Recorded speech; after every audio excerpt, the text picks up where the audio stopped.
বাবা আল্লাহর ওলি শাহজালাল ইয়ামিনী নামাজের মুসল্লাটা বিছিয়ে দিছে, মানে কান্দের রুমালটা বিছিয়ে দিছে। 2টা রাকাত নামাজ পড়া শাহজালাল ইয়ামিনী আল্লাহু আকবার বলতে বলতে সামনে যায়, আর ডাক দিয়া কয় আমার ভক্তরা রে আয় আয় আমার পিছনে পেছনে আয়। শাহজালাল ইয়ামিনী কয় আমার নামাজের মাদুরটা দিয়া মুসল্লাটা দিয়া যায় নামাজটা দিয়া আমি সুরমা নদীটা পার হয়ে গেছে। আর গুরু গোবিন্দ বাদশা কই দেখছুনি রে মুসলমান ফকিরের কত পাওয়ার, মুসলমান ফকিরের কত ক্ষমতা। না না না মুসলমান ফকিরে আটকানো লাগবে। গুরু গোবিন্দ বাদশার বড় রাজপ্রাসাদ, সেখান থেকে গুরু গোবিন্দ বাদশা শাহজালাল ইয়ামিনীর দিকে বড় বড় পাথর নিক্ষেপ করতেছে।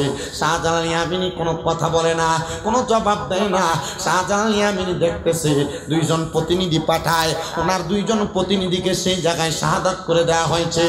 এখনো দেখবেন শাহজালাল ইয়ামিনীর দরবার থেকে সিলেট আলিয়া মাদ্রাসার পাশ দিয়ে সামনের দিকে হাতের ডাইনে তাকাইলে ওই আল্লাহর ওলির মাজারটা আছে। আবার আলিয়া মাদ্রাসা থেকে বাম দিকে মুসরা দিয়ে হাতের বামে তাকাইলে ওই আল্লাহর ওলি একজনের মাজার আছে। ওই আল্লাহর ওলি 2জন এমনে মরে নাই, এমনে মরে নাই, এমনে শাহাদাত বরণ করে নাই। তারা ইসলামকে জিন্দা করার জন্য ওই বিদুলমির হাতে শাহাদাত বরণ করেছে। জোরে জোরে কোন সুবহানাল্লাহ। আমরা যে ইসলামটা পাইছি এটা রেডিমেড, আমরা ইসলামটা রেডিমেড পাইছি, আমরা গোছানো সাজানো একটা বাগান পাইছি। আর ইসলামটারে আমাদের কাছে সুন্দর করে প্রদর্শন করানোর জন্য আল্লাহ ওলিরা তাদের রক্ত ঝরাইছে, আল্লাহর ওলিরা তাদের জীবন দিয়া দিছে। শাহজালাল ইয়ামিনী কয় আমি যখন দেখলাম যারে পাঠাই তারে তারা কতল করে দেয়। আমি ডাক দিলাম রে আমার 360 জন বন্ধু আসুনি গো কেউ যার কোনোদিন আসরের নামাজের সুন্নত নামাজ কাজা হয় নাই? আসুনি কেউ আসরের নামাজের সুন্নতরা কাজা হয় নাই? একজনও কথা বলে না। এমন টাইমে হাত তুলছে হযরত নাসিরউদ্দিন সিফাসালা। হুজুর আমি যে আসরের নামাজ কাজা করি না এটা আমার কেউ জানে না। আজকে আপনি আমার একটা গোপন ইবাদতের কথা মানুষকে বইলা দিলেন, প্রকাশ করে দিলেন। হুজুর বলেন কেন আপনি এই কথা বললেন? বলে আসরের নামাজ যদি তোমার কাজা না হয় তাহলে তুমি এখন এই জায়গার মধ্যে দাঁড়ায়া গুরু গোবিন্দ বাদশার রাজপ্রাসাদের দিকে ফিরা আল্লাহু আকবার আল্লাহু আকবার বলে আযান দাও। আযানটা দেওয়া শুরু করছে। প্রথম আল্লাহু আকবার বলে, দ্বিতীয়বার আল্লাহু আকবার বলে, তৃতীয়বার আল্লাহু আকবার বলে, চতুর্থবার আল্লাহু আকবার বলে। আশহাদু আল্লা ইলাহা ইল্লাল্লাহ বলে যখন ধ্বনিটা দেয় শাহজালাল ইয়ামিনীর হাতের যেই লাঠিটা ছিল গো ওই লাঠিটা দিয়া আল্লাহু আকবরের ধ্বনি দিয়া উনি নিচের দিকে আঘাত করতে দেরি ওই গুরু গোবিন্দ বাদশার রাজপ্রাসাদটা ভাঙ্গা চুরমাচুর হয়ে গেছে। আল্লাহু আকবরের আওয়াজটা শরীরের জোরের পাওয়ার ছিল না, ইমানের পাওয়ার ছিল রে, ইমানের পাওয়ার। কেমন ইমান, কেমন ইমান শুনো রে ও দুনিয়ার মুসলমানের দলেরা, নবীর উম্মতের দলেরা। এমন পাক্কা ইমানওয়ালা নাসিরউদ্দিন সিফাসালা জিনার মাজার এখনো পর্যন্ত পূর্ব আর পশ্চিমে, মাথাটা পশ্চিমে আর ফাগুলা পূর্ব দিকে। কেমন বড় আলিম! আমরা এই এলাকায় যদি কোনো মানুষকে উত্তরে দক্ষিণে মারি না দিয়া পশ্চিমে পূবে দেয় আগুন লাগবে এলাকায়। এটা কোন সিস্টেম চালু করলো? এটা হইতে পারে না, এটা নিয়ে বড় আন্দোলন হবে। ঠিক তেমন ভাবে নাসিরউদ্দিন সিফাসালার ইন্তেকালের আগে উনি ওনার ভক্তদেরকে বলে গেছে, রে ভক্তরা আমি যদি মরি রে, আমার ইন্তেকালের পরে, ভক্তরা মরা শব্দটা ব্যবহার করছে না, ইন্তেকাল বলছে। মইরা যাওয়া না, স্থানান্তরিত হওয়া, জায়গা পরিবর্তন করা। আল্লাহর ওলিরা মরে না। বলে হুজুর কি বলেন মরে না? কারণ আমার আল্লাহ কয় ওয়ালা তাকুলু লিমান ইয়াকুতালু ফি সাবিলিল্লাহি আমওয়াত বাল আহইয়াউ ওয়ালাকিন লা তাশউরুন। আল্লাহ কয় যারা আমি আল্লাহর রাস্তায় চলে গেছে তোমরা তারারে মৃত বইলা ধারণা কইরো না। আল্লাহ কি বলবো? আল্লাহ কয় বাল আহইয়াউন, তারা জিন্দা, ওয়ালাকিন লা তাশউরুন, তোমরা তাদের ব্যাপারে বুঝো না। তাদেরকে যারা মরা বলে তারা নির্বোধ, তারা বোকা, এরা বোঝে না বিদায় আল্লাহর ওলিদেরকে মরা কয়। জোরে জোরে কোন মারহাবা। আল্লাহ আমার মুসলমান ইমানদার উনি বলছে আমারে তোরা মাটি দিস, কথা সত্য রে, আমারে তোরা উত্তরে আর দক্ষিণে দিস না, আমার মাটিটা দিবা পশ্চিমে আর পূবে। এলাকার মানুষ যখন উনি ইন্তেকাল করলেন, ইন্তেকালের পরে এলাকার সব ওলামাই কেরাম কয় না, শরীয়তের আইন লঙ্ঘন কইরা ওনার উত্তরে দক্ষিণে মাটি দেওয়া যাবে, পশ্চিমে আর পূবে দেওয়া যাবে না। চলো না আমরা ওনাকে এভাবে মাটি দেই। উত্তরে দক্ষিণে মাটিটা দিয়া 40 কদম পার হওয়ার আগে আসমানের মধ্য থেকে এমন ভাবে একটা ধুলার ঝড় হয়েছে, আর একটা জোরে ঠাডা মাইরা কবরটা আবার পশ্চিমে আর পূবে ঘুরা গেছে। কারণ কি গো? বলে অন্য কোনো কারণ না, উনি যে একজন সিপা সালার যারা আজানের ধ্বনি দিয়া, আল্লাহু আকবরের ধ্বনি দিয়া গুরু গোবিন্দ বাদশার রাজপ্রাসাদ চুরমাচুর হয়ে গেছে। উনি সেই সিপা সালা, মানুষ ওনাকে আজীবন মনে রাখবে। এই জন্য ওনার কবরটা আল্লাহ তাআলা মানুষের কুদরত দেখানোর জন্য এমন ভাবে করে রাখছে। জোরে জোরে কোন আল্লাহু আকবার। ওই মানে আওয়াজ দিয়া ওই নবী আমাদের জন্য কবরে হাসরে মিদান ফুলসেরাতে আমার নবী আমাদের জন্য রউফুর রহিম, এটা প্রমাণ করার জন্য ইমানে আওয়াজ দিবেন। কারা কারা রাজি আছেন ডান হাত তুলে আল্লাহকে দেখান, আর জবান খুলে একটা তাকবীর হবে জোরে। নারে তাকবীর, নারে ইয়া রাসূলুল্লাহ, ইয়া গাউসুল আযম। আমার দয়ালে নবীজি, আমার মায়ার নবীজি, আমায় একটু দিদারে দিতে হয়ে যাও রাজি। আমার দয়ালে নবীজি, আমার মায়ার নবীজি, আমায় একটু দিদারে দিতে হয়ে যাও রাজি। কে যাও তুমি মদিনাতে ও নৌকা মাঝি, কে যাও তুমি মদিনাতে ও নৌকার মাঝি, যার কাছে যাইবা আমরা তাহারে খুঁজি। আমার দয়াল নবীজি, আমার মায়ার নবীজি, আমায় একটু দিদারে দিতে হয়ে যাও রাজি। মদিনাতে শুইয়া কান্দে ওই যে নবীজি, বলেন মদিনাতে শুইয়া কান্দে দয়াল নবীজি, সেই নবীজির দেশে যাইতে মনটা যে রাজি। বলেন সেই নবীজির দেশে যেতে মনটা যে রাজি। আমার দয়াল নবীজি, আমার মায়ার নবীজি, আমায় একটু দিদারে দিতে হয়ে যাও রাজি। আল্লাহুম্মা মুহাম্মাদ ওয়া আলা আলি সাইয়্যিদিনা। নবীজি আমাদের জন্য রউফুর রহিম, শুধু দুনিয়াতে না, কোথায় করলা আখিরাতে কেমনে? নবীর এক সাহাবী আমার নবীরে প্রশ্ন করি, ইয়া রাসূলুল্লাহ, নবী গো, ও দয়ার নবী, আপনি যে আখিরাতে আমাদের জন্য রউফুর রহিম, দয়ালু, নবীজি আপনি কোন জায়গার মধ্যে দয়ালু বলেন না? আমার নবী বলেন কবরে, আমার নবী বলেন হাসরে, আমার নবী বলেন মিজানে, আমার নবী বলেন ফুলসেরাতে। সাহাবীরা ডাক দিয়া কই, নবী গো,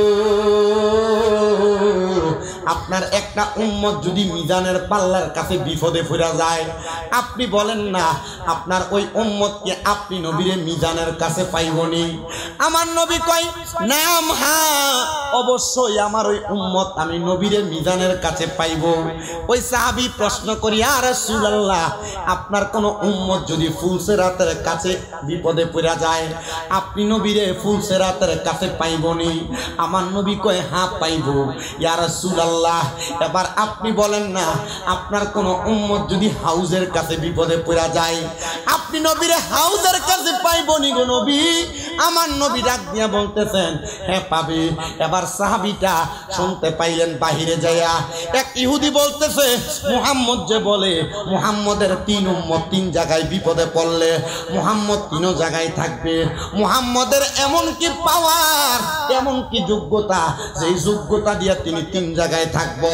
সাহাবী বাহিরে প্রশ্নটা শুই না আইসা ডাক দিয়া, ইয়া রাসূলুল্লাহ, ফিদাকা আবি ওয়া উম্মি, আমার মা বাবা আপনার কদমে কুরবান হোক। নবী গো, নবী গো, আপনার কাছে জানতে চাই, আপনি নবীজি একই সময় যদি 3 জায়গায় 3টা উম্মত বিপদে পড়ে, আপনি নবীরে কোন জায়গায় পাইব? আমার দয়াল নবী রাহমাতাল লিল আলামিন নবী ডাক দিয়া বলে, আমার সব উম্মত সব বিপদের জায়গায় আমি নবীরে দয়ার বান্দার হিসেবে পাবে। জোরে জোরে কোন সুবহানাল্লাহ। ইয়া রাসূলুল্লাহ, নবী, ও নবী গো, কেমনে পাইব আপনারে? তিন জায়গার মধ্যে একই একজন নবী। আমার নবী কয় আমার আল্লাহ তাআলা ক্ষমতা দিছে, আমি নবীর কোন মুমিন উম্মত এমন বিপদে পড়বে না। আর যদি বিপদে পড়া যায় আমি নবী ওই উম্মতকে বাঁচানো ছাড়া বেহেশতে প্রবেশ করব না। জোরে জোরে কোন সুবহানাল্লাহ। এ মুসলমান উম্মতের মুহাম্মদীরা শোনো রে শোনো, আমার নবী রাহমাতুল লিল আলামিন নবীজি এই ব্যাপারে বড় সুন্দর আরেকটা হাদিসে মুবারাকা বলেন। আমার নবীজি হুনাইনের যুদ্ধের ময়দানে গেছেন। কোন যুদ্ধ? হুনাইনের যুদ্ধ। আমার নবীজি হুনাইনের যুদ্ধের ময়দানে সব সাহাবীরা যুদ্ধ করে গো। যুদ্ধটা যখন একটু বিরতি হয় আমার নবীর সামনে সব সাহাবায়ে কেরাম বসে রইলেন।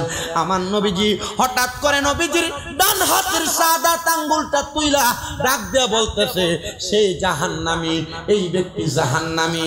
নবী আমার যখন এই আঙ্গুলটা তুইলা এমন ভাবে বললেন সে জাহান্নামী, আমার নবীজির সাহাবায়ে কেরাম অবাক হয়ে গেলেন। ইয়া রাসূলুল্লাহ, সে তো আমাদের সাথে হুনাইনের ময়দানে যুদ্ধ করতেছে, আপনি কেমনে তারে জাহান্নামী বললেন? আমার নবীজি চুপ করে রইলেন। এবার আবার যুদ্ধ শুরু হয়ে গেছে। আমার দয়াল নবী রাহমাতুল লিল আলামিন নবীজি নিজেও যুদ্ধ করতেছে, নবীর সাহাবায়ে কেরাম যুদ্ধ করতেছে। যুদ্ধ করতে করতে গো যখন রাত্রি হয়ে যায় সবাই তাদের তাঁবুর মধ্যে ঘুমায়। আর যাকে বলছে নবীজি জাহান্নামী ওই ব্যক্তি ওই দিন রাত্রবেলা তার তাঁবুর মধ্যে ইন্তেকাল করেছে। নবীজির কাছে নবীর একজন প্রখ্যাত সাহাবী আয়েশা ডাক দিয়ে বলি ইয়া রাসূলুল্লাহ, ইয়া হাবিবাল্লাহ, নবী গো আপনি যাকে জাহান্নামী বলছেন সে তো ইন্তেকাল করছে। ও নবীজি, আমি তো দেখতাম সে মুসলমানের সাথে চলে, মুসলমানের সাথে কাজ করে, আবার আপনার সঙ্গে সে হুনাইনের যুদ্ধে অংশগ্রহণ করেছে, তো আপনি যে তাকে জাহান্নামী বললেন কারণটা কি? সে তো ইন্তেকাল করেছে, আপনি নবী কি তার জন্য দোয়া করবেন না? এমন টাইমে একজন সাহাবী দৌড়ে এসে ডাক দিয়ে বলে ও হুনাইনের যুদ্ধের সাহাবায়ে কেরাম আনসার মুহাজিররা, জানো যেই ব্যক্তি মৃত্যুবরণ করেছে সে তো এমনে মারা যায় নাই। বলে কেমনে মারা গেছে? বলে সেই ব্যক্তি কেমনে মারা গেছে জানো? সে যখন গতকালকে যুদ্ধ করেছে তার গর্দানটার ভিতরে একটা আঘাত পড়ছে, তরবারির আঘাত, তার হাতের মধ্যে একটা তরবারির আঘাত পড়ছে, তার মাথাটার মধ্যে একটা আঘাত লাগছে। এই জখম গুলার কষ্ট ওই ব্যক্তি সহ্য করতে পারে নাই, সহ্য না করতে পাইরা সে তার এই তরবারি দিয়া তার গলাতে ছুরি চালাই দিতে, মানে আত্মহত্যা করছে। আমিন, আরো জোরে কোন আমিন। আমার বাবাজিরা বন্ধুরা, ওই ব্যক্তি আইসা ডাক দিয়ে কই ইয়া রাসূলুল্লাহ, সে তো মরে নাই, সে কষ্ট আর জখম সহ্য করতে না পাইরা কি করছে? নিজের গলায় নিজে ছুরি চালাইছে। এটা হলো আত্মহত্যা। কি আত্মহত্যা? আমার দয়াল নবী রাহমাতাল লিল আলামিন নবী, মদিনার তাজদার নবী ডাক দিয়া বলেন দুনিয়ার কোন মানুষ যদি আত্মহত্যা করে, দুনিয়ার কোন মানুষ যদি আত্মহত্যা করে তাহলে সে মানুষ জাহান্নামী। জোরে কোন সে মানুষ জাহান্নামী। ইয়া রাসূলুল্লাহ, কেমন জাহান্নামী? নবী আমার বলেন কোন মানুষ যদি বিষ পান করে আত্মহত্যা করে, ও বাবা বিষ পান করে আত্মহত্যা সোনার বাংলাদেশে আছে না নাই? স্বামী স্ত্রীর সাথে রাগ কইরা, স্ত্রী স্বামীর সাথে রাগ কইরা, প্রেমিক প্রেমিকার সাথে রাগ কইরা, আবার অনেক মানুষ ঋণের টেনশনে পইরা, অনেক মানুষ এলাকার প্রভাবিত হইয়া ফাঁসি দিয়া ফেলে, দেয় কি দেয় না, অনেকে নিজে তরবারি দিয়ে ছুরি দিয়ে আঘাত করে নিজেকে শেষ করে দেওয়ার জন্য। নবী আমার বড় সুন্দর একটা হাদিস, মনোযোগ। নবী আমার রহমতের নবী, মদিনার সরদার, তাজেদারে মদিনা নবী বলেন যদি কোনো মানুষ বিষ পান করে ইন্তেকাল করে, বিষ পান করে আত্মহত্যা করে, ওই মানুষ জাহান্নামী। জাহান্নামে সে কেমনে থাকবে জানো? ইয়া রাসূলুল্লাহ, কেমনে থাকবে? বলে বিষ পান যেই বোতলটার মধ্যে করে করছে ওই বোতলটা তার হাতে থাকবে জাহান্নামের মধ্যে, সে জাহান্নামের আগুনে জ্বলবে, আর ওই বিষের বোতল থেকে সে বিষ পান করবে। সব মানুষ হাসরবাসী তারা এই অবস্থায় দেখবে। কোন মানুষ যদি ফাঁসি দিয়া ইন্তেকাল করে, ফাঁসি দিয়া আত্মহত্যা করে, তাহলে ওই মানুষ জাহান্নামে যাবে তো যাবে, জাহান্নামের মধ্যে এমন গলার মধ্যে ফাঁসির মধ্যে ঝুলানো অবস্থায় থাকবে। আর কোন মানুষ যদি লোহা দ্বারা আঘাতপ্রাপ্ত হয়ে মারা যায়, মানে ট্রেনের মধ্যে দেয়া ঝাঁপ দেয়, গাড়ির সামনে দেয়া ঝাঁপ দেয়, অথবা তরবারি দিয়া তার পেটের মধ্যে ঘাই দেয়, গলার মধ্যে আঘাত করে। আমার নবী বলেন রে দুনিয়ার মানুষ, ওই মানুষটা ইন্তেকালের পরে জাহান্নামের আগুনের মধ্যে জ্বলবে, এবং আগুনের মধ্যে জ্বলতে জ্বলতে সে এমন ভাবে তরবারি দিয়া তার পেটের মধ্যে আঘাত করবে। আমার নবী বলেন এ সাহাবায়ে কেরাম তোমরা বুঝতে পারছো নি আমি নবী কেন তার জাহান্নামী বলছি? সাহাবীরা অবাক হয়ে গেছে, ইয়া রাসূলুল্লাহ সে যে এমন ভাবে মরবে আপনি কেমনে জানেন? আমার নবী কয় তোমরা কি জানো না আমার আল্লাহ তাআলা আমি নবীকে গায়েবের খবর দেনেওয়ালা বইলা পাঠাইছে। জোরে জোরে কন্যা সুবহানাল্লাহ। আরে গায়েবী খবর দেনেওয়ালা এলো রে মক্কায়, গায়েবী খবর দেনে এলো রে মক্কায়, যাহার নাম শুনিলে চমকে ওঠে দিল বেকারার হয়ে যায়, নাম শুনিলে চমকে ওঠে দিল বেকারার হয়ে যায়, গায়েবী খবর দেনেওয়ালা রে মক্কায়, গায়েবী খবর দেনেওয়ালা এলো রে মক্কায়। আসসালামু আলাইকুম সালাম হাবিবে খোদা, আমরা তোমার পাগল গোলাম না করো জোদা, এই যার নাম শুনিলে চমকে ওঠে, নাম শুনিলে চমকে ওঠে দিল বেকারার হয়ে যায়, গায়েবী খবর দেনেওয়ালা এলো রে মক্কায়, গায়েবী খবর দেনেওয়ালা। সাহাবায়ে কেরাম কান্দে, ইয়া রাসূলুল্লাহ আপনি তাকে জাহান্নামী বলছেন, তার মানে নবী নবী ও দয়ার নবী গো, তাহলে আমরা জান্নাতি না জাহান্নামী আপনি নবী জানেন? একবার কন্যা গো নবী আমরা কি জান্নাতি না জাহান্নামী? তো আমাদের সব এটা একটা হাদিস হযরত কায়েস রাদিয়াল্লাহু তাআলা আনহু বর্ণনা করে, আমার নবীজি বলতেছেন তোমরা কখনো নিজে ইচ্ছা করে তোমাদের শত্রুর সামনে যাও না। আর আমরা সমাজে কারো সঙ্গে যদি চা দোকানে গালাগালি আর তর্কাতর্কি হয়, এ বাড়িতে যাইয়া উনাফানা করে, তার ফুটাইতে ভিঙ্গায় কাপড়ে কিলে কাপদাপ করেন কেন? কয় অমুকের সাথে একটু ঝগড়া হয়েছে, এবার তার ফুটায় বাই বাতিটা লইয়া এক লগে লাঠি ছোড়া লইয়া বাইর হয়। আপনারা বলেন এমন বেতাল করি না বেড়াই তো আলা এই সমাজে আসেনি? হ্যাঁ বাংলাদেশে আছে না নাই? আছে, বহু আছে। আমার নবীজির প্রখ্যাত হাদিস বিশারদ হযরতে কায়েস রাদিয়াল্লাহু তাআলা আনহু বলেন, আমার দয়াল নবী রাহমাতুল লিল আলামিন নবীজি এই কথাটা যখন বলতে লাগলেন, আমি আমার নবীজির জবান মোবারকের কথার সাথে মিলাইলাম। ইয়া রাসূলুল্লাহ কি হবে? বলে কোন মানুষ যদি একজন আরেকজনের সঙ্গে দ্বন্দ্ব করতে যায়, মারামারি করতে যায়, মারা যায়, ওই ব্যক্তিও জাহান্নামী। জান্নাতি না জাহান্নামী? নবী কেমন জাহান্নামী? ওই এদেরকে হাসরের ময়দানে অন্যান্য জাহান্নামীদেরকে জাহান্নামের মধ্যে আনন্দ দেওয়ার জন্য তাদেরকে এমন মারামারি লাগাই দেওয়া হবে। কেন? কারণ কি? বলে তারা এমন মারামারি করছে।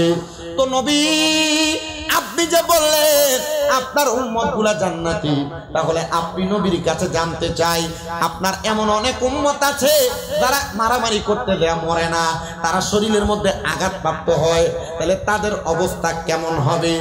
এবার এই ব্যাপারে আমার নবী আরেকটা হাদিস বলেন, হযরতে খাব্বাব রাদিয়াল্লাহু তাআলা আনহু হাদিস বর্ণনা করে, মারহাবা কোন মারহাবা।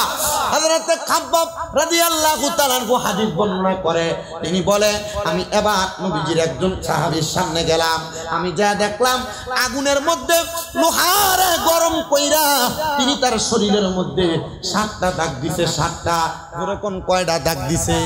লোহাটারে আগুনে গরম কইরা 7টা দাগ দিছে। আমাদের সমাজে এমন অনেক পোলাপান আছে যারা পীড়িতের সম্পর্কে লিপ্ত হইয়া, একজন মেয়ের সঙ্গে অবৈধ সম্পর্কে লিপ্ত হইয়া বেলিট দিয়ে হাত ফোসায়। আপনারা কোন এমন বাজে ছেলেও সমাজে বেলিট দিয়ে হাত ফোসাই না? নাই? এ মায়ের বিয়া না করাইলে ফাঁসি দিয়ালাম এমন ভূত নাই? এ মায়ের বিয়া না করাইলে বিষ খাইলাম এমন বাপ মার হুমকি দৈন্য ভূত নাই? আল্লাহর নবীর ওই সাহাবী বলেন আমি যা দেখলাম, ওই নবীজির সাহাবী বলতেছেন আমি যা দেখলাম তিনি লোহারে গরম কইরা তার শরীরের মধ্যে ছাপ দিতাছে। 7টা দিছে। 7টা আমারে বলতেছে আমার বড় কষ্ট হয়, আমার জন্য দোয়া করো। সাহাবী বলেন আমার নবী যদি বলতেন মৃত ব্যক্তির জন্য দোয়া কইরো না, আমি তাইলে তোমার জন্য দোয়া করতাম। নবী নিষেধ করছে, কয় আমি তো জীবিত, তুমি যে আমার লেগে দোয়া করো না। আমার নবীর ওই সাহাবী ডাক দিয়া কয়, নবী বলছেন কোন মানুষ যদি দুনিয়ার কষ্টে থাইকা, বিপদে থাইকা, মুসিবতে থাইকা, অভাবে থাইকা, দুনিয়া থেকে বিদায় হওয়ার জন্য শরীরের মধ্যে কোনো ছুরি দিয়া, শরীরের মধ্যে কোনো গরম রড দিয়া, শরীরের মধ্যে কোনো কাঞ্চি দ্বারা আঘাত করে, সে আসলে মৃত, সে জীবিত না, সে জীবিত না, সে মৃত। তাহলে আমি তোমার জন্য কেমনে দোয়া করতাম? তুমি মৃত ব্যক্তির জন্য আমার দোয়া করা নিষেধ করে দিছে। নবীর ওই সাহাবীটা ডাক দিয়া কয়, ইয়া রাসূলুল্লাহ, ও মায়ার নবী, ও দয়ার নবী, রাহমাতুল লিল আলামিন নবী, যে আপনার কাছে আবার জানতে চাই, আপনি বলেন না তাহলে জান্নাতে যাইবটা কি? আমার নবী কই, যারা দুনিয়াতে এই মরণের কথা চিন্তা কইরা কইরা, কবরের কথা চিন্তা কইরা কইরা আল্লাহর কাছে দোয়া করছে, আল্লাহ আমি মরতে চাই না গো আল্লাহ, আপনি আমারে আমার জন্য যতদিন পর্যন্ত পয়সা টাকা কল্যাণকর মনে হয় ততদিন পর্যন্ত আমারে আপনি দুনিয়াতে বাঁচায়া রাখেন। আল্লাহ যেই দিন আমি মইরা গেলে আমার জন্য কল্যাণ হবে, আপনি সেই দিন আমারে মরণ দেন। আল্লাহর নবী কয়, কোন মানুষ যদি অভাবের তাড়নার মধ্যে পইরা, কোন মানুষ যদি বিপদের মধ্যে পইরা, কোন মানুষ যদি ঋণগ্রস্ত হইয়া, কোন মানুষ যদি দুনিয়ার কোন মেয়েদের পাল্লাই পইরা, সে যদি কয় আল্লাহ কত মানুষরে লইয়া যায়, আমারে কি লেগে নেয় না? আল্লাহর নবী কই কথাটা বলা কবিরা গুনাহ। বহু মহিলারা তাদের স্বামীর ইনকামে লরসর হইলে এ মহিলারা তাদের স্বামীরে কয়, কত বেড়া মরে, তুই বেড়া মরস না। আপনারা কোন তো কয়নি? কয়নি? বহু মা বোনেরা তাদের সন্তানেরা এমন গজব দেয় যে কত মানুষ অ্যাক্সিডেন্ট করে, তুই কেন করস না? এটা কবিরা গুনাহ। আল্লাহর নবী বলেন, কোন মানুষ যেন নিজে তার মৃত্যু কামনা না করে। কি কামনা? আব্বা, এই যে বয়স্ক আব্বা, বয়স হয়েছে না, কম না বেশি? ও তোমার বয়স যখন পড়বে বাটি, সঙ্গী হবে বাঁশের লাঠি, কিছু কিছু কম শুনবি তুই কানে। ওরে বল কমিবে হাতে পায়, পেশারে মাথা ঘুরায়, ছোট অক্ষর দেখিবি না নয়নে নিরঞ্জনে, দিবে তোরে দুজকের আগুনে কন্যা, পূর্বে তোরে দুজকের আগুনে নিরঞ্জনে, দিবে তোরে দুজকের আগুনে, বলেন দিবে তোরে দুজক নিরঞ্জনে, দিবে তোরে দুজকের আগুনে। ওরে গায়ের দূরে বললে কথা, নবীর প্রাণে লাগে ব্যথা, চিরদিন তুই থাকবি না ভুবনে কন্যা, চিরদিন তুই থাকবি না ভুবনে নিরঞ্জনে, দিবে তোরে দুজকের আগুনে কন্যা, দিবে তোরে দুজকের আগুনে নিরঞ্জনে, পূর্বে তোরে দুজক। আমার মুসলমান ইমানদাররা, বয়স যদিও বেশি হয়, অসহ্য লাগে, রাত্রবেলা ঘুম হয় না। আসেন না বহুত মুরব্বীরাও, আটকা মাইজরিতে ঘুম ভাঙা যায়, আর চোখ লাগে না। আমি বহুত মুরব্বীরা দেখছি রাতটা মাহফিল করে বাড়ির দিকে ঢুকি 3টা 3:30, লাঠি বট দিয়ে দিয়া মসজিদে যায়। কি তো এত রাত আপনি একা একা বাড়িছেন, ফিরে গেলে কিতা কইরাম না, তুই ঘুমাইয়ে না, যেটা কিতা কইরাম ঘুমাইয়ে না। আমি বললাম কারণ কি? কি কইরা মন কালা মসজিদে আল্লাহ বিল্লাহ কইরা? আমি কই যে সময় আল্লাহ বিল্লাহ করানোর সময় দিলা, ওই সময় করছো না, অন কালা যে আল্লাহর ডাইকা নামাইলিবা। এমন সিটার মার্কা মুরব্বী এলাকায় কম না বেশি? যে মুরব্বী এখন নমাজ ধরছে, এতদিন পর্যন্ত ভাই ভাতিজারা জমি দখল করছে, কি এমন মুরব্বী বহুত আছে। এখন নতুন করে নমাজি হয়েছে, সারা জীবন সুদ খাইছে, আছে? এই সুদখোরেরা, এই শালুক এলাকায় যারা সুদে টাকা লাগাও, শুনো, ওয়াজ কিন্তু এখানে না, ওয়াজ ওই বুড়ার কাছে। শুধু যেহেতু সুদের কথাটা আসছে একটু কইয়ে নে। যারা সুদে টাকা লাগাও, যারা সুদ খাও, এ পর্দার অন্তরালের মা, তোমরা যারা বইনের টিহা কইয়া কইয়া মানুষের কাছে সুদে টিহা লাগাও, মনে রাখো গো, এই সুদখোরগুলা কবরে যখন যাবে, আল্লাহর নবী বলেন, আমি যখন মেরাজের মধ্যে গেলাম, যাওয়ার পরে আমি এক জাতের মানুষ দেখছি যাদের পেটগুলা কালবুয়ুতিন গড়ের মতো দেখা যায়। এর মতো কোরআন শরীফ আছে, হাদিস শরীফ আছে, কালবুয়ুতিন গড়ের মতো দেখা যায়।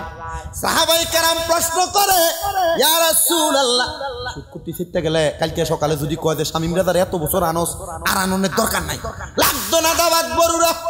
বরুরের মানুষে দাওয়াত দিতে দিতে এক বছরে মাহফিল করছি 68টা। যে বছর কইছি করতাম না সেই বছর করছি 28টা। যে বছর কইছি আবার একটু কম মাহফিল দাম এ বছর করছি 32টা। এবছর রাখতে রাখতে দেখি বরুরা থেকে ফোন দিলে আর ডেট খালি নাই। আমি চিন্তা করলাম এগুলা অন্য কোনো কারণ না, এগুলা একমাত্র হক কথা বলার কারণ। কথা কন্যা ঠিক কিনা? কি হবে আলেম সেজে সমাজেতে যদি না হক কথা উচ্চ সুরে না বলিতে? চাকরির ভয় করো যদি ছেড়ে দাও ইমামতি, চাকরির ভয় করো যদি ছেড়ে দাও ইমামতি। কি হবে আল্লাহকে ধোঁকা দিয়ে? কি হবে আল্লাহকে ধোঁকা দিয়ে? কি হবে বেঁচে থেকে? অযথা বিদ্যা শিখে যদি না গড়তে পারো সুদমুক্ত সমাজ থাকে, কি হবে বেঁচে থেকে? অযথা বিদ্যা শিখে যদি না গড়তে পারো সুদমুক্ত সমাজটাকে। আর সুদমুক্ত সমাজ গর্ব কেমনে? কারণ সমাজে যে বেড়া হদ্দারি করে বেড়া সুদখোর। বহু এলাকায় মসজিদের ভিতরে মুসল্লি বালা বানাইবো কেমনে? সভাপতি সুদখোর। বহু এলাকা বালা বানাইবো কেমনে? সেক্রেটারি সুদখোর। আছে না নাই? এলাকার ভিতরে চা দোকানে বয়া বয়া লম্বা লম্বা কথা কয়, আপনি ছায়া দেখবেন বেড়া সুদের টেহা লাগায়, কোনো কাম কাজ করে না। যদি জিগাই আপনি যে কোনো কাম কাজ করেন না, চলেন কেমনে? আল্লাহ চালায়। আল্লাহ কেমনে চালায় জানেন? সরকারি চাকরি করছে অথবা এক কোনা দিয়ে জায়গা বেচা 20-30 লাখ টাকা ব্যাংকে রাখছে। এই সুদের একটা ডিজিটাল নাম হইল FDR। FDR মানে 10 লাখ টাকা 10 বছরের জন্য রাইখা দিবেন, 10 বছর পরে তার আপনার 20 লাখ ফেরত দিব। এটার নাম হলো FDR, এটার নাম হলো ডিজিটাল সুদ। আপনারা কোন এমন ডিজিটাল সুদ কর সোনার বাংলাদেশে আছে না? না। এবার আসেন বাবা আরেকটা সুদ। এই সুদের ওয়াজ বাদ দিল চলবে? আমি ইন্ডিয়া ঢুকতের বেলা এই কোনাটার ভিতরে এক ফলাক হুজুর বেশি কোনো আবদার নাই, একটু সুদ করে আর কিছু করিয়েন। আমি চিন্তা করছি তেমন আং রয়ে গেছে শুধু টিয়া দিতে দিতে। বয়স স্বর্ণ বন্ধক দিতে সুদের টিয়া দিতে পারে না এমন বেড়াই তো আছে না নাই? বাপের দিন না বিড়াবে চালাইতে সুদের টিয়া দিতে পারে না। আপনারা কোন এমন বেড়াও আছে না নাই? ও বন্ধুরে আরেকটা সুদ আছে, যে সুদরা আপনার বউ আপনার ফার্ম দিয়া খাওয়ায়। বলে বাবা এই সুদরা কোনটা? এটার একটা ডিজিটাল নাম হইল, ওই নামটা হইল DPS।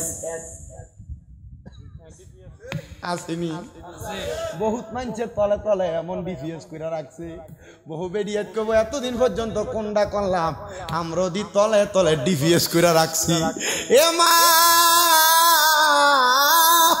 মাগো যে ডিভিএসটা করছো ফুতের ভবিষ্যৎ কইরা দিবার লাগিয়া, আমরার ফুতরা বড় হইলে ডিভিএসটা ভাঙ্গিয়া তার একটা বিদেশ পাঠাইতাম, তার একটা ব্যবসা বাণিজ্য ধরাইতাম। আল্লাহর কসমে ফুতে বাপের বাদ দিত না, হারাম দিয়ে দিয়ে ফুতের ব্যবসা ধরাই দিছে, বিদেশ পাঠাইছে। কইলে কি টাকা ডিভিএস করতে? এই সুদের একটা ডিজিটাল নাম হলো ডিভিএস। কি কথা কন না? চিন্তা করেন সুদখোর। তোমরার কথা কই কুত্তো ইন্ডিয়া খেক কইতাছে, কুত্তো সুদখোর কিনা করে? আল্লাহর নবী রহমতের নবী কয় এই কুকুর সুদখোর বেনামাজি চেহারা ফজরের পরে দেখতো চায় না। কুকুরের সে আসেনি হালুচকা সুদখোর কম না বেশি বছরে? আল্লাহ কবুল করো আমিন। কিটো আমিন, আরো জোরে কোন আমিন।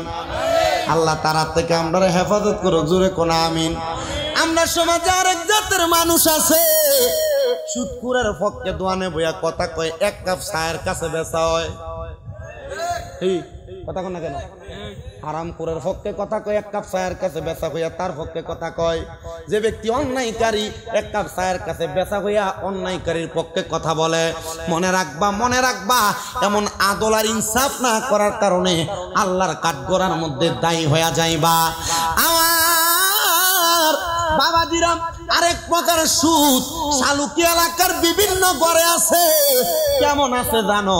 বেড়া আগে সুদ লাগাইতো টেহা, এখন আর বেড়া লাগায় না। এবারে যদি কয় কাকা 10,000 টাকা দেখেন না, একটা সপ্তাহ লাগে আসিনি, এবারে কে আমার কাছে নাই তো চাষির কাছে সাগা। চাষির কাছে আইলো কইতে কে গো কাকা, আমনে না দিলে চাষি তো পায় না। তার বইনে দিছিল সাইল্লা দিবার লাগিয়া। আপনারা কোন এমন জাতের বাংলা সুদ করো আছে না? না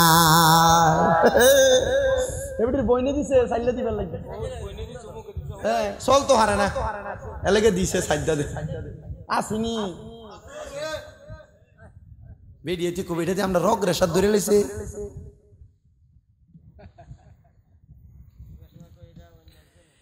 এ বাবা, আমরা জগন্নাথপুর ইউনিয়ন পরিষদের চেয়ারম্যান ছিল মামুনুর রশিদ।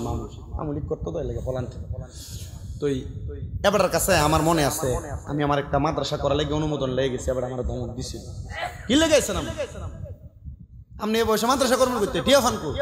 টিয়া ভাই কই, এবার তো জানেন আমি তো প্রত্যেক রাতে 30-40 সন্ধ্যা এটা কি এটা বোঝে?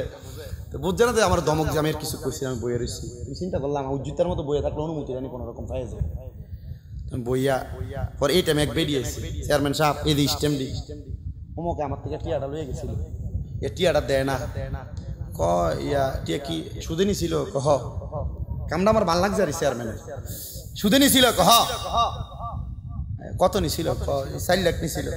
আমার সামনে কইতাছে ইয়া সুদে দিছিল নি কয়েক মাসে, 2 বছর চালাইছে, 2 মাস চালাইছে, এরপর তার টিয়াটা দেয় না। সত্য কথাই কইতাছে বেরি। তো চেয়ারম্যানে কয় ইয়া ওই লাখে কত? কয় ওই 1,30,000 কইরা কত দিছিল? 4 লাখ। তাইলে 3-4 12 1,20,000 টিয়া বছরে সুদ। তাহলে 2 মাস দিয়ে আর আর দেয় না। তো তুমি তো এটা লাভের লেগে দিছিলা, লাভের লেগে ব্যবসা করলে লস হয়, বাদ দিছি। বিচার কি আসে না গেছে? কথা কয় না, আসে না গেছে? যেটি সুদের টিয়া লাগাই এর থেকে টিয়া লইবা হলত বিচার আসেনি? কথা কয় না কা আছে? ওই কো আছে বল, সুদের বুদ্ধি বিচার আছে বেটা। হ্যাঁ ভিডা এইটা ঠিক আছে, শাবাশ। মুত্তাকের বাদ বেদ দিয়ে আমার বাবা জিরাম আরেকটা সুদখোর। 3টা তো হয়ে গেছে না? আরেকটা তো সুদ করে, এটা স্বাভাবিক। আমরা সই দেন কোন রকম করে করে চলে। আছে না এমন সুদখোর? আমরা এলাকাতে আছে একটা, নামাজও পড়ে। একটা না 2টা আছে, আমি যত জানি 5 ওয়াক্ত পড়ে। তা আমার কাছে আপনার কি কষ্ট হইবে? কোনো কথার মতো কইতেছে আর কি, বিষয়টা অনেক লম্বা। আছে এমন বহুত সুদখোর আছে, তার যদি ফোন কান্দে দোয়ার কোয়ালে দাগ লাগাইলিস নোয়াজি কি ভিডিওটা ভিড়বো। এই জন্য আশেক না একটা গান লিখছিল না সুরে সুরে, যে আজান দিলে সবার আগে মসজিদে যায়, আবার মসজিদের বাইরে এসে সুদের টাকা খায়। নামাজ হইল না রে তোর, নামাজের লইলি না খবর। ওরে ধরলি নামাজ, পড়লি নামাজ সারা জীবন, বড় নামাজ হইল না রে তোর, নামাজের লইলি না খবর। নামাজ তুমি ধর্ম জানো, চুরি তোমার পেশা, এমন নামাজ কবুল হবে কেমনে করলাই আশা। নামাজ হইল না রে তোর, নামাজের লইলি না খবর। এবার নামাজও পড়ে, টুপিটা বড়া দিয়া পকেটে লইয়া বাইরে সুদের টিয়ার হিসাব করে আসেনি? আচ্ছা, তা আমার কাছে বিচার দিছে কাকা, তার থেকে আমি টিয়া লইছিলাম 5 লাখ। লোনের পরে তে আমারে এই সুদের টিয়া বাড়তে বাড়তে বাড়তে বাড়তে এখন টি হইছে 12.5 লাখ। কত বাড়ছে? 7.5 লাখ টাকা। আমি কইলাম তুই কাকা তার টাকা দিতে পারি না, দেখে চিন্তা করলাম আরেক বছর যদি বাড়ে তাহলে এটার টাকা তো আরো বাড়বো। তা আমি চিন্তা করলাম বাফের দিনে ভিডিওটা আছে, এটা বেচালাই যা বেচুন যা বেচা, তার টেহাটা দিয়ে অল্প কিছু টিয়া দিয়ে খেত ফাতরের ভিতরে যাই 1 কোটি জায়গা কিনে ঘর করে দেখতে। আমি বললাম তুই ভালোই তো কথা, দিয়া লাগবেন সুদের থেকে মুক্ত হইবে। ও কাকা ইয়া জায়গাটা বেচা বেড়া ডাক দিয়ে কইলাম এও ভাই আপনার 12.5 লাখ টিয়ার মতো সুদের টিয়া হয়েছে, আমি আপনার 10 লাখ টিয়া দিই, আপনি আমার এটা মাইনা যান। তখন কাকা তে আমারে উত্তর দিছে ইয়া এই সুদের টিয়াতে তোর থেকে আমি 2.5 লাখ টাকা কম লম, কমরে গেলে কি আল্লাহ আমার একটা বাড়ি কমাইয়া দিব?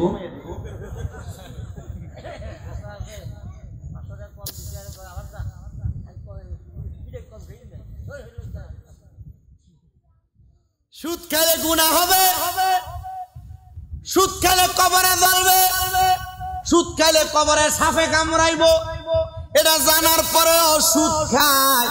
আপনারা বলেন এমন ফাসেক, এমন হারামখোর এলাকায় আছে না? না, আমার এই ওয়াজটা এবারে হইন গেছে, এই যে ওয়াজটা করছিলাম ওই আপনারা ইন্ডিয়া হরিপুরের নিচে দিয়ে আগানগর, এই ওয়াজে করছি এবারে হইছে এরপরে থেকে আর বেটা আমার পক্ষে কথা কই না।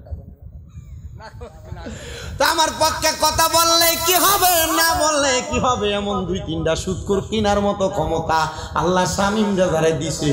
আমি কইছি এলাকার ফলাইন এক থাকবি 67টা ফোলা পাইলে এলাকায় হিলফুল ফজল সংগঠন করছি। আমি কইছি এই এলাকার ফোলা পান, এলাকার কোনো মুরব্বীও যদি বেইনসাফ কাম করে রাস্তার দাঁড় করে জিংলা দিয়া বাইরে মু বেইনসাফ কাজ সমাজে চলতে দিতাম না। এরপর থেকে মসজিদের কমিটি ভাঙার পরে 5 আগস্টের পরে হলেন কো আমনে সভাপতি হয়ে জানকা মসজিদে। আমি কই তোরা আমারে আরো বেজ্জতিকরণের আরেকটা লাইন খুলছ, আমার সভাপতির দরকার নাই, মাঝে মাঝে টিয়া পয়সা লাগলে লয়ে যাইও, তোমরা সভাপতি হইয়া মসজিদ পরিচালনা করো। কই যারে সভাপতি বানাইছে এত মসজিদে টিয়া মাইরা খেলা, মসজিদের টিয়ার হিসাব দেয় না, এমন জাত সিজার মসজিদের কমিটি বহুত আছে, মসজিদের টাকার হিসাব দেয় না। এই কথা বলেন না কেন? আছে না নাই? আল্লাহ এমন মূর্খগুলা থেকে আমাদেরকে হেফাজত করেন। আর মিয়া এমন বহু ভালো মসজিদ কমিটি আছে যার কাছে সপ্তাহ দিন এই হাটার যেমনে ফেসাইয়া দেয়, এই বাংকি ফাংকি পরের বার সপ্তাহে এই ফেসাই না টিয়াটা লই যাই, এমন বালা কমিটিও আছে। কথা কন না কেন? মারহাবা কোন যেমনে দিছে এমনি ফিরে রইছে, আলহামদুলিল্লাহ কোন না আলহামদুলিল্লাহ। তো যেই কথা বলতেছিলাম, সুদ যারা খায়, আমি সুদের লেভেলটা কই দিলাম। সুদ যারা খায় নবী কয় মেরাজে যাওয়ার পর জাহান্নামে দেখছি তারার পেটগুলা কাল বুয়ুতিন ঘরের মতো। ইয়া রাসূলুল্লাহ, এই ঘরের মতো পেটওয়ালা মানুষগুলোর অবস্থা কেমন? আমার নবী কয় কেমন শোনো, কেমন শোনো ইয়া রাসূলুল্লাহ। কয় এদের পেটের মধ্যে বড় বড় সাপ আর বিচ্ছু তাদের কলিজাতে এমন ভাবে কামড় দেয় তারা চিৎকার করে, কেউ তারা বাঁচায় না। তারা সন্তান দূরে দাঁড়ায় আফসুস করে, তার স্ত্রী দূরে দাঁড়ায় আফসুস করে। সে বলে সন্তান এ সুদের টাকা, ঘুষের টাকা, পরের হকের টাকা তোমারে খাওয়াইছি, তুমি আমার জন্য একটু সুপারিশ করো। আল্লাহর নবী কয় তখন ওই সন্তান আর স্ত্রী বলবে আমাকে বিবাহ করার কারণে আপনার হক ছিল আমারে খাওয়ানো। সন্তান বলবে আমার জন্ম দেওয়ার কারণে আপনি বাবার হক ছিল আপনি আমারে খাওয়ানো। আপনি কই থেকে খাওয়াইছেন আপনি জানেন, হারাম খাওয়াইলে আপনি জবাব দিবেন, হালাল খাওয়াইলে আপনি আল্লাহর কাছ থেকে পুরস্কার পাবেন। আমার দেখার বিষয় না, আপনার সন্তান তখন আপনার অস্বীকার করবে। এ সুদখোরেরা কোন ফুতের মানুষ করবার লেগে সুদের টাকা খাও? তোমার ফুতে তো তোমার বাপ বলে স্বীকার করতো না। এ সুদখোর মহিলারা কোন মাইয়ারে ভালো বিয়া দেওয়ার লাগা সুদে টাকা লাগাও, ওই মাইয়া তো তুমি বেডিরে মা কয়ে স্বীকার করতো না। এবার আপনারা বলেন এমন সুদ আর ঘুষ, এমন হারাম ত্যাগ করার দরকার এগুলো বলেন দরকার আছে না নাই? এ বাবা কোন দিকে ওয়াজ যাচ্ছিল একটু মনোযোগ দিয়া শোনার চেষ্টা করবেন। রাহমাতাল লিল আলামিন নবীজি কয় জায়গার মধ্যে কয় সময় থাকবে, কেমনে থাকবো? ক্ষমতা দিছে কি? নবীরে ক্ষমতা আছে না নাই? আল্লাহ ক্ষমতা দিছে, আমরার কষ্ট অসুবিধা আছে। কষ্টটা এখানে ছিল মনে হয় না? তো বাবাজিরা আমার, এ নবীর উম্মত ধারাবাহিকভাবে কথাগুলা বলতে চাই। আমি আপনাদের কাছে ডাইনে বামে যাচ্ছে, একটু মনোযোগ দেন। আল্লাহর হাবিব মুহাম্মাদুর রাসূলুল্লাহ সাল্লাল্লাহু আলাইহি ওয়াসাল্লাম নবী আমার আরেকটা জায়গার মধ্যে আরেকটা হাদিস বড় সুন্দর করে বলেছেন, কিন্তু দুনিয়ার মানুষ তারা আরামায়েশ পায়া, সুখের সংসার, টাকা পয়সা পায়া তারা আরামসে ঘুমায়, আরামসে ঘুমায়। টাকা পয়সার মালিক আগে যে স্টিলের খাটে ঘুমাইতো এটার ভাল লাগে না। একটা 81 কাঠ, একটা সেগুন কাঠ দিয়া 1,20,000 টাকা দিয়ে একটা খাট বানাইনি। অসুবিধা নাই বাবা, আপনার টাকার অভাব নাই রে, টাকার অভাব নাই, সম্পদের অভাব নাই, সম্পদের অভাব নাই। দামি বিছানায় ঘুমানিটা নিয়ে আমার কোনো দ্বন্দ্ব নাই। তো আমার দ্বন্দ্ব কোন জায়গায়? আমি চাই না শালুকিয়ার কোনো মানুষ জাহান্নামে যাক, শালুকিয়ার কোনো মানুষ দোজখে যাক। এ মুসলমান ইমামদার হযরত বাদশাহ সুলতান মাহমুদ গজনবী রাহমাতুল্লাহ আলাইহি উনি ওনার বাদশাহী ছাইরা দিয়ে উনি চলে গেছেন জংলায়। উনি ডাক দিয়া বলেন, আমার স্ত্রীকে আমি বারবার আদেশ করছি, বউ গো বউ আও না গো, এই দুনিয়ার বাদশাহী আমরার ভালো লাগে না, আমরার কবরের কথা স্মরণ করার দরকার, চলো না গো আমরা জংলাতে যাইয়া আল্লাহ তাআলা আর একা একা ইবাদত করি। সুলতান মাহমুদ গজনবীর স্ত্রী বলেন, এ স্বামী, এত বড় রাজপ্রাসাদ ছাইরা আমি যাইতে পারবো না, আমার কাছে রাজপ্রাসাদটাই ভালো লাগে। এমন বহু মহিলা আছে রে শালুকিয়ায়, জামাই প্রতি মাসে বেতনটা পাইলে জামাইয়ের কাছে এইটা না সেইটা ওইটা না ওইটা আবদার করে, বেশি চাহিদা প্রকাশ করে। প্রতি মাসে বেতন পাইলে একটা 3 পিস কিনা দন লাগে বেডিরে আছে এমন। প্রতি মাসে বেতন পাইলে রেস্টুরেন্টে খাওয়াইতে নেওয়া লাগে, প্রতি মাসে বেতন পাইলে কসমেটিকের একটা আইটেম কিনা দেওয়া লাগে, প্রতি মাসে বেতন পাইলে বেডির বাপের বাড়ি ছড়ান লাগে। কোন ধর্ম কি বানিয়ে নিলামা? মনে রাখবা, রহমতের নবী বলেন, কোন মহিলা তাদের স্বামীর আদেশ ছাড়া বাবার বাড়ি তো যাইতে পারবে না। আর এ বেডি জামাই আদেশ করবে দূরের কথা, জামাই ঘুমে থাকতে বড় বাজারটা পুরোটা লইয়া কি কথা কন না কেন?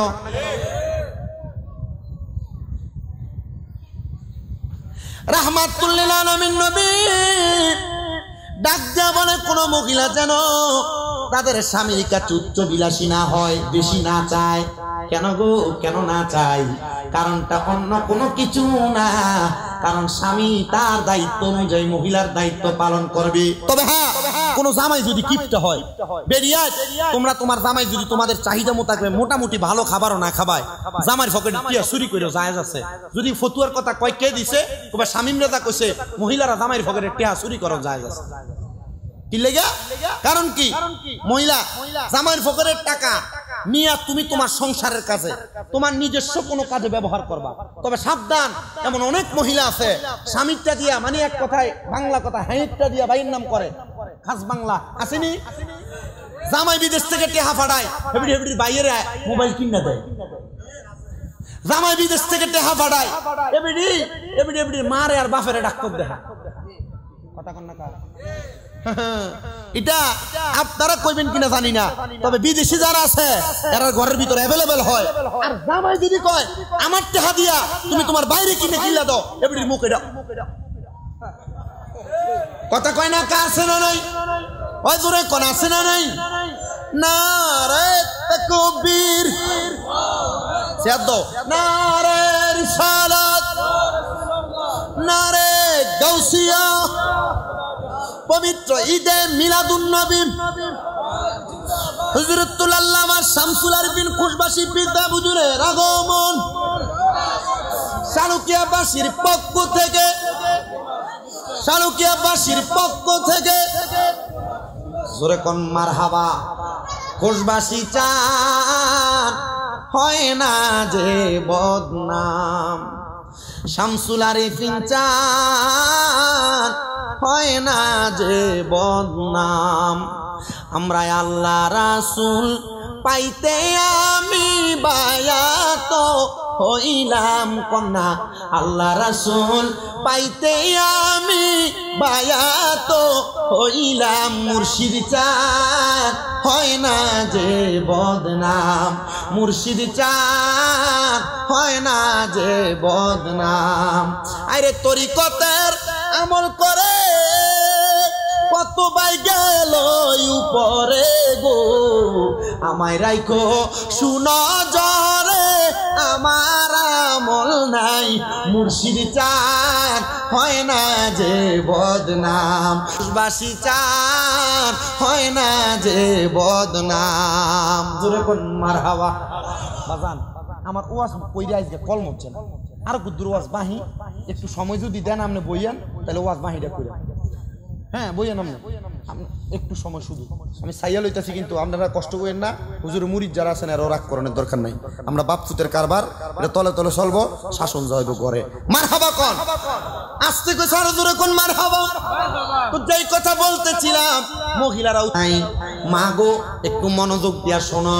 সুলতান মাহমুদ গজনবী বলেন, আমি যখন জঙ্গলায় চলে গেলাম, আমার স্ত্রীরা তার একটা কাজের মহিলা রাখছে, যে মাইয়াটার কাম ছিল আমার স্ত্রীর রাজপ্রাসাদের যে রাজ বিছানা, এই বিছানাটারে সব সময় পরিষ্কার কইরা এটার ভিতরে গোলাপ ফুল ছিড়িয়া দিত, আর এই বিছানাতে আমার স্ত্রী আরামে আরামে ঘুমাইতো। মারহাবা কোন আরামে ঘুমের দরকার আছে, তবে কম। আল্লাহর ওলি যারা কম ঘুমায়, আল্লাহর ওলি যারা কম খায়, আল্লাহর ওলি যারা কম কথা কয়, এরা জামালি, এদের মাঝে জালালি সুরত আসলে মাঝে মাঝে মুরিদরা ফিডায়, মাঝে মাঝে বিভিন্ন বক্তর ভিতরে বয়স্ক থাকলো ফিডায়। এটার কারণ কি জানুনি বাবা? কারণ আল্লাহর ওলিরা মুরিদদের ভিতরে কোন সময় কোন শয়তানি কাম করে, এরা এদের বেলায়েতের চোখ দিয়া সব দেখতে পায়। কথা কন্যা ঠিক কিনা? এ বাবা মনোযোগ দেন, আরেকদিন সময় পাইলে এই বেলায়েতের চোখের ওয়াশটা করে দিয়া যাব। বাদশার স্ত্রী বলে, আমার দামি বিছানাটার মধ্যে আমি আরামসে ঘুমাইতাম। একদিন ওই স্ত্রী ওই কামের মহিলাটারে রাজপ্রাসাদের সামনে সব প্রজাদেরকে ডাক দিয়া বেত লইয়া আরেকজন প্রজার হাতে চাবুক দিয়া ওই কাজের মহিলাটারে বাইরাইতেছে। এলাকার মানুষ কয়, এ রানীমা গো, আপনি কেন আপনার বাড়ির কাজের মহিলাটারে এমনি মারতেছেন? রানী মহিলা ডাক দিয়া কয়, আমি যে রাজ বিছানায় ঘুমাইতাম, আমার এই মহিলাটা, আমার কাজের লোকটা আমার রাজ বিছানার মধ্যে ঘুমাইছে, এজন্য আমি তারে মারি। আরে এমন মারছে রে, ওই কাজের মহিলার পুরা চেহারা বায়া বায়া রক্ত পড়ে, মুখ বায়া বায়া রক্ত পড়ে, গাল বায়া বায়া রক্ত পড়ে। এবার মহিলাটা এত রক্তর মাঝখানে হাসতে হাসতে দাঁড়ায় গেছে, আর যে দুইজন মারে তারারে ঝারকা দিয়া দুই দিকে ফালাইয়া দিছে। রানী ডাক দিয়া কই, এ মহিলা, তোমার এমনে মারলো, কিন্তু তুমি কেমন নির্লজ্জ বেলাজা, তোমার কোনো লাজ নাই, তোমার কোনো শরম নাই, তুমি যে তোমার মুখ দিয়ে এমনে হাসতাছো, কারণটা কি? মহিলা ডাক দিয়া কয়, এ রানীমা, আপনি যে আমারে মারতাছেন কারণ কি? বলে, কারণ হইল আমার রাত বিছানার মধ্যে তুমি ঘুমাইছ। মহিলা হাসে আর ডাক দিয়া কয়, গো রানীমা, আমি সামান্য সময়ে আপনার রাত বিছানাতে ঘুমানোর কারণে আপনি আমারে এমন ভাবে মারতাছেন। এ রানীমা, একবার চিন্তা করছেন নি এই রাত বিছানাতে আপনি কয় বছর ঘুমান? অল্প কিছুক্ষণ কামের মহিলা রাত বিছানাতে ঘুমাইছে। কুকুররা মানুষ এভাবে ফিটায় না, এই মহিলা কাজের লোক হয়েছে এমনি ফিটাইছে। মহিলার রক্ত পড়তেছে, ডাক দিয়ে কয়, এই রানীমা, এমনিতে মারলেন অল্প কিছুক্ষণ রাত বিছানাতে ঘুমানোর কারণে। আপনার কাছে আমার প্রশ্ন, আমি তো অল্প কিছুক্ষণ ঘুমাইছি, আপনি যে সারা জীবন ঘুমান, আপনি চিন্তা করেন ফেরেশতারা আপনারা কি ফিডাইব? রানীমা স্তব্ধ হয়ে গেলেন। ডাক দিয়া কয়, ও এলাকার মানুষ, রাজপ্রাসাদ আমার দরকার নাই, সম্পদ আমার দরকার নাই, রাজার রানীত্ব আমার দরকার নাই, যা যা যা, আজকে থেকে রাজপ্রাসাদের দায়িত্ব ছেড়ে দিলাম, আরেক কাজের মহিলারে আমি আমার এই বাদশাহীর দায়িত্ব সব দান করে দিলাম।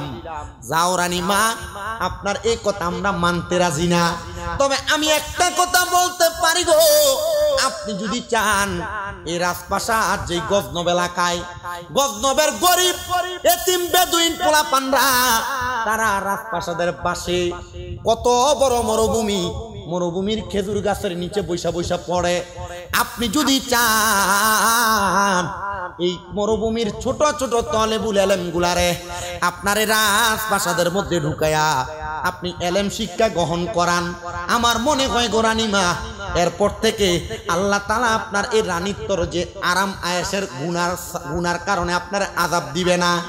রানীমা বলে, যা রে, পুরা গজনব এলাকার যত মানুষ আছে যারা এলেম অর্জন করতে চায়, তারা যেন গজনবের বাদশা সুলতান মাহমুদ গজনবীর রাজপ্রাসাদে আইসা তারা যেন এলেম অর্জন করে, আমার টাকা দিয়া, আমার অর্থ দিয়া।